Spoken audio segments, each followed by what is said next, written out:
was nice of you to bring me home, Mr. Garver. That's right. I don't think I've been stood up on a date since the 9th grade back in Albany.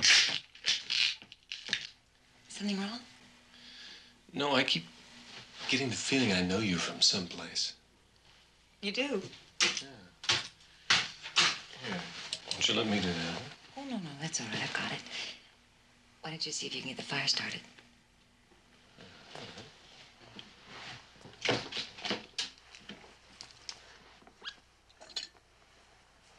Oh, there are some matches right next to it. All right.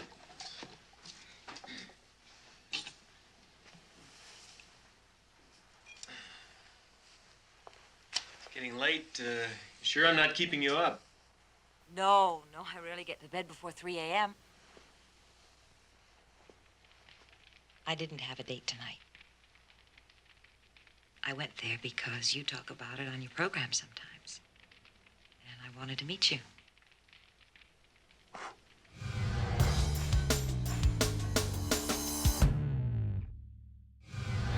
Hey there, movie gang. Welcome back to my Movie Magic Hour.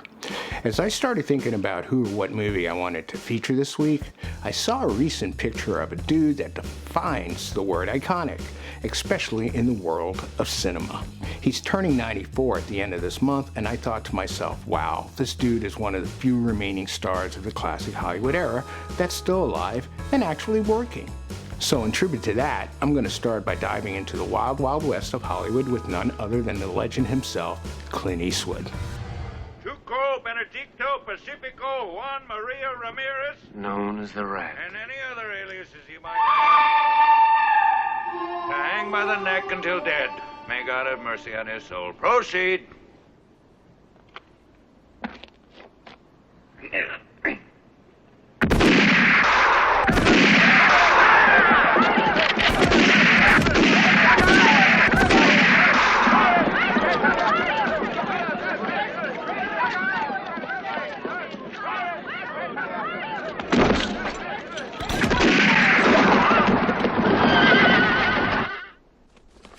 For you. 1, 2, 3, 4, 5 for me. 5 for you. And 5 for me. Know how much you're worth now? No, how much? $3,000. There are two kinds of people in the world, my friend. Those with a rope around their neck and the people who have the job of doing the cutting. Listen, the neck at the end of the rope is mine. I run the risks. So the next time I want more than half. You may run the risks, my friend, but I do the cutting. Clint Eastwood is one of the OG badasses of Hollywood, but before he was squinting into the sunset as the man with no name, or growling, "Make my day," as Dirty Harry, he was hustling like most young actors with Hollywood dreams at the time. Clint got his start on the small screen, riding the range in the TV series Rawhide. He played a character called Rowdy Yates, a cowboy with a heart of gold and a killer stare that a director on the other side of the Atlantic noticed and really liked. Now, Clint wasn't content to just wrangle cattle on TV. He had bigger dreams, like big screen big. Enter Sergio Leone, the aforementioned director on the other side of the Atlantic and the mastermind behind spaghetti westerns. He first cast Clint as the mysterious gunslinger in A Fistful of Dollars, and the rest is history.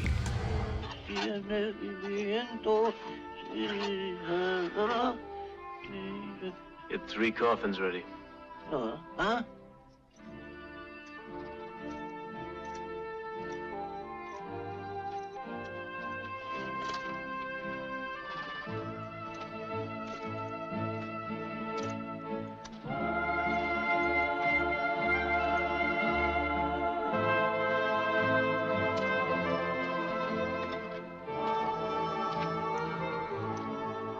Adios, amigo. Listen, stranger. Did you get the idea? We don't like to see bad boys like you in town. Go get your mule. You let him get away from you? You see, that's what I want to talk to you about. He's feeling real bad. Huh? My mule. You see, he got all riled up when you men fired those shots at his feet. Hey, you making some kind of joke? Oh, no. You see, I understand you men were just playing around, but the mule, he just doesn't get it. Of course, if you were to all apologize...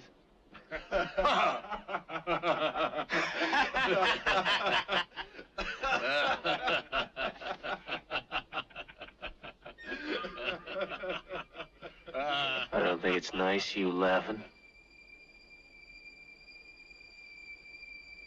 You see, my mule don't like people laughing. It's the crazy idea you're laughing at him. Now, if you apologize like I know you're going to, I might convince him that you really didn't mean it.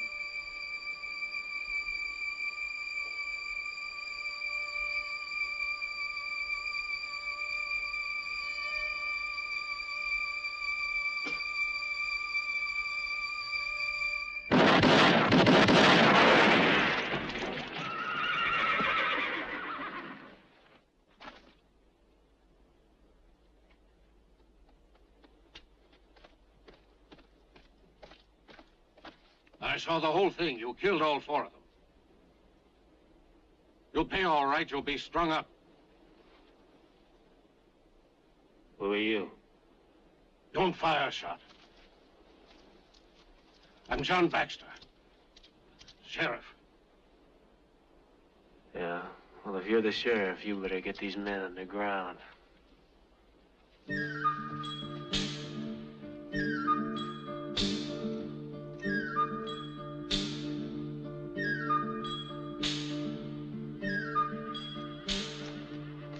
My mistake. 4 coffins. Clint brought a whole new vibe to the Western genre. Gritty, no nonsense, and totally badass. And just when you thought Clint couldn't get any cooler, along comes Dirty Harry.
I know what you're thinking.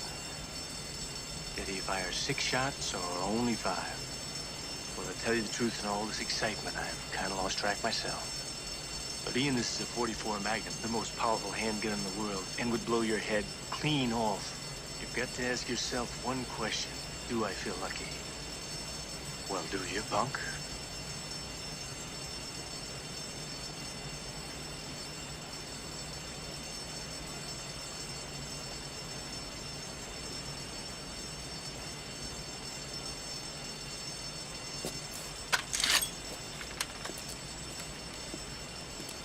Hey, I got to know.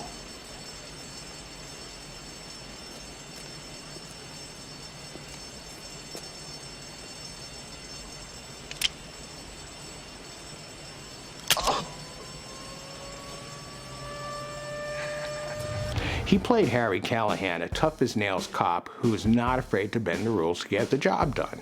Dirty Harry wasn't just a movie, it was a cultural phenomenon. Clint became the poster child for vigilante justice, and those catchphrases, pure gold.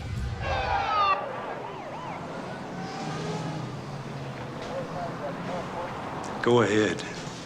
Make my day.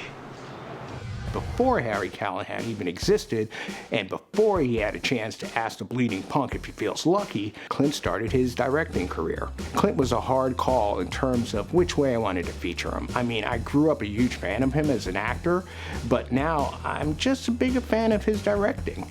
His directorial debut came in 1971 with the mind-blowing film Play Misty For Me. And no, this ain't a rom-com. This is a psychological thriller that'll have you checking under your bed at night. Listen to you all the time. Well, I knew somebody was out there. You're making fun of me. No, I'm not. Say something else, huh? Such as? Play Misty For Me. Very good. Sure, I'm not keeping you up. Don't you like me? You're a very nice girl. But who needs nice girls? Oh, I like them. I'm kind of hung up on one. And you don't want to complicate your life. That's exactly right. Well, neither do I.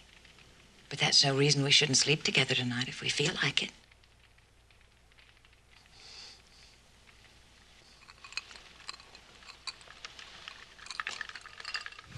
Clint Eastwood not only starred in this flick, but he also took the reins behind the camera, and not by accident. He was once quoted as saying, "I'm at the point where I'm ready to make my own pictures.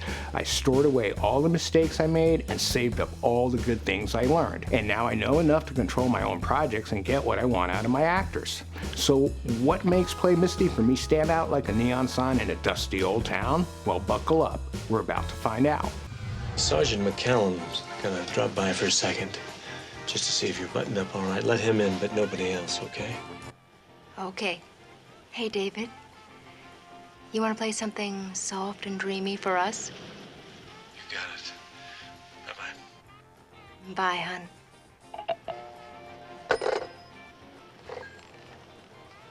Hey, Annabelle. How's that stuff coming? Something soft and sentimental for Toby and Annabelle. Hope you like cinnamon in yours. Whatever's right.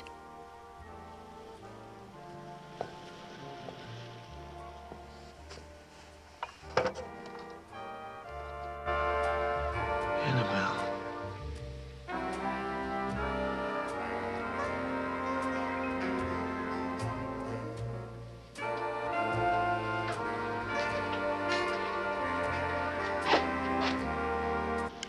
Good, huh? Too much.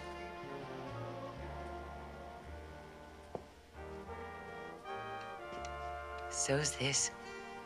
Thank you. Just one thing, you mind? No, be my guest. The eyes are wrong. David's are more, how shall I say, colder. I didn't know you knew David. Hmm? I didn't realize you and David were friends. Friends? Oh, no, not friends.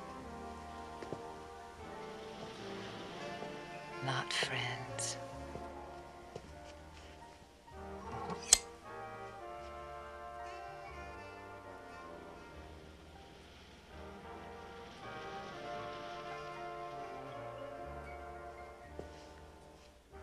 God, you're dumb.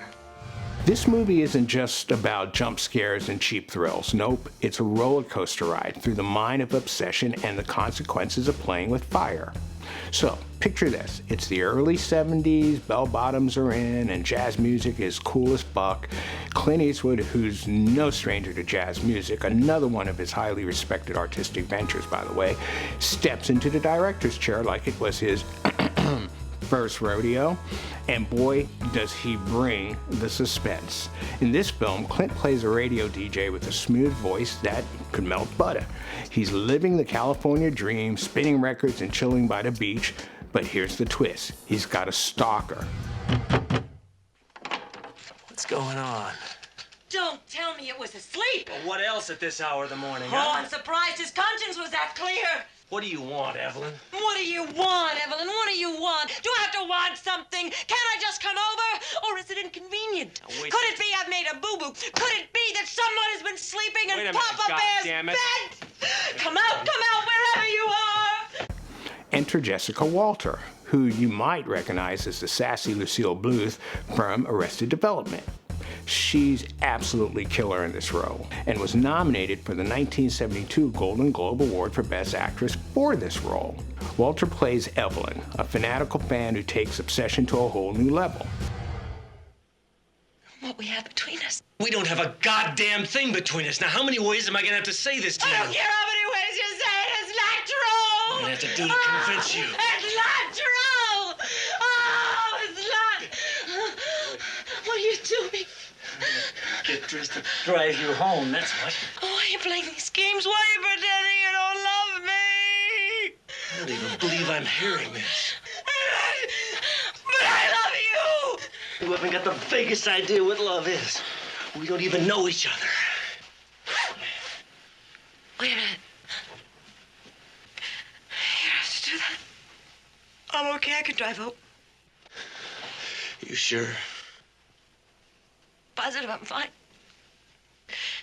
Let me just wash my face, huh?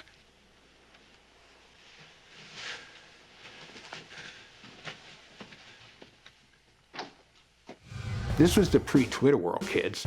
There was Evelyn sending flowers, making cringe calls, and demanding that Clint's character play Misty for her on the radio. But this ain't no harmless Stan, folks. This lady is dangerous.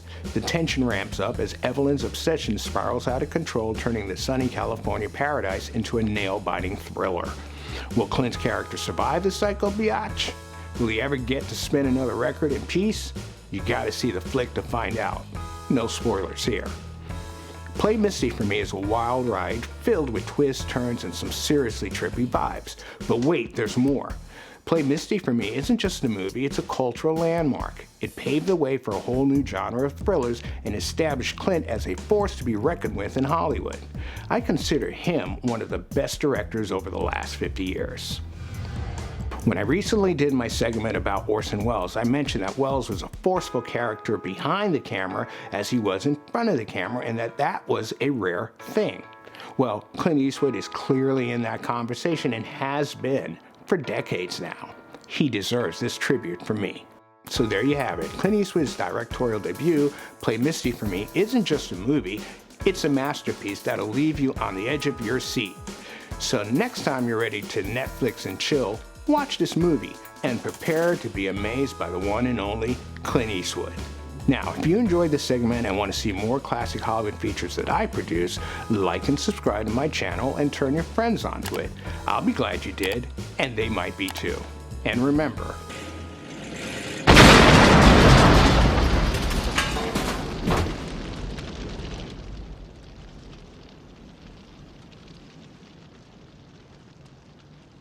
Man's got to know his limitations.